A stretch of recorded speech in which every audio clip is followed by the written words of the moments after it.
warahmatullahi wabarakatuh. Pada kesempatan kali ini, kita akan membahas mengenai sebuah bab yang berjudul Tipologi Masyarakat dalam Pemberdayaan Masyarakat. Tipologi masyarakat ini merupakan langkah awal yang penting dan perlu dilakukan sebelum kita melakukan pemberdayaan masyarakat. Seperti yang telah kita ketahui bersama bahwa negara kita, Indonesia ini, merupakan negara dengan karakteristik yang sangat beragam. Keragaman karakteristik tersebut mulai dari suku, agama, ras, budaya, dan kondisi geografis wilayah tempat tinggal. Dari berbagai kondisi tersebut, masing-masing masyarakat memiliki karakteristik dan potensi yang berbeda-beda, baik karakteristik sumber daya alam maupun karakteristik sumber daya manusianya. Dengan potensi yang berbeda-beda tersebut, diperlukan sebuah pemetaan atau yang sering disebut sebagai tipologi masyarakat berdasarkan sebaran potensi masing-masing. Tipologi ini penting dilakukan untuk memaksimalkan upaya pemberdayaan di masing-masing wilayah berdasarkan karakteristik potensi yang dimiliki masing-masing daerah.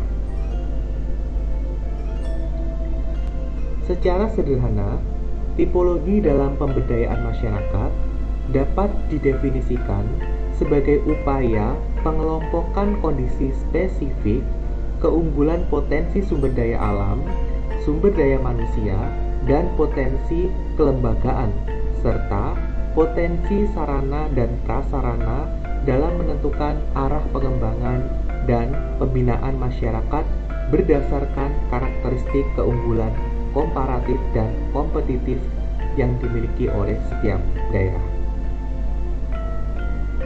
Tipologi atau klasifikasi masyarakat ini secara umum meliputi 3 aspek. Ketiga aspek tersebut adalah: pertama, potensi dasar. Potensi ini merupakan modal dasar dari desa atau kelurahan yang dimiliki untuk melaksanakan pembangunan yang terdiri dari potensi alam, potensi penduduk, serta lokasi atau letak desa atau kelurahan. Yang kedua, tipe masyarakat. Tipe ini ditentukan berdasarkan pendekatan potensi dominan yang diolah dan dikembangkan serta telah menjadi sumber penghasilan utama bagi sebagian besar masyarakat. Contohnya, seperti masyarakat pertanian, perkebunan, nelayan, perindustrian, dan pertokoan. Yang ketiga, tingkat perkembangan masyarakat. Tingkat perkembangan masyarakat ini bisa dilihat atau diukur berdasarkan indikator tingkat perkembangan masyarakat. Indikator ini digunakan untuk melihat atau mengukur sejauh mana perkembangan masyarakat berdasarkan kurun waktu tertentu. Adapun yang menjadi indikator tingkat perkembangan masyarakat diantaranya adalah: 1. Perkembangan infrastruktur. Yang kedua, perkembangan fasilitas umum. Yang ketiga, perkembangan akses informasi. Yang keempat, perkembangan kualitas sumber daya manusia. Dan yang kelima, perkembangan pendapatan penduduk. Oke, dari kelima indikator tersebut akan saya jelaskan satu persatu. Indikator pertama yang menjadi acuan perkembangan masyarakat adalah perkembangan infrastruktur. Perkembangan infrastruktur ini dapat dilihat terutama dari akses jalan raya. Hal ini dapat diketahui berdasarkan realitas bahwa terdapat beberapa wilayah yang memiliki akses jalan raya yang mudah dilalui oleh berbagai kendaraan. Namun, ada pula wilayah yang memiliki akses jalan raya yang buruk dan sulit dilalui oleh kendaraan-kendaraan besar. Akses jalan raya ini menjadi salah satu indikator penting perkembangan masyarakat, mengingat jalan raya merupakan modal utama akses transportasi darat untuk distribusi barang atau jasa. Dengan adanya akses jalan raya yang mudah, maka logistik atau barang-barang penduduk akan mudah didistribusikan, baik keluar maupun ke dalam. Sebaliknya, akses jalan raya yang buruk akan membuat logistik atau barang-barang lain sulit untuk masuk maupun keluar dari wilayah tersebut. Indikator kedua yang digunakan untuk mengukur perkembangan masyarakat adalah perkembangan fasilitas umum. Sebagai pendukung pertumbuhan masyarakat, perlu adanya fasilitas umum yang memadai sebagai penunjang berbagai aspek kehidupan masyarakat atau penduduk setempat agar semakin maju. Berbagai fasilitas yang dibutuhkan tersebut diantaranya adalah pasar yang memadai, sekolah, dan juga puskesmas. Indikator ketiga untuk melihat perkembangan masyarakat adalah akses informasi. Akses informasi yang baik dapat memajukan masyarakat. Hal ini dapat dipahami karena dengan adanya akses informasi yang baik, penduduk desa atau kelurahan bisa belajar atau mendapat berbagai informasi dari desa atau bahkan perkotaan lain di luar wilayahnya. Sehingga apa yang sudah pernah berhasil dilakukan di wilayah lain bisa dicontoh dan diterapkan di daerahnya. Selain itu, berbagai ilmu pengetahuan bisa mudah diperoleh dari kemudahan akses informasi. Sangat jarang ditemukan sebuah masyarakat dengan akses informasi yang minim bisa berkembang dengan pesat.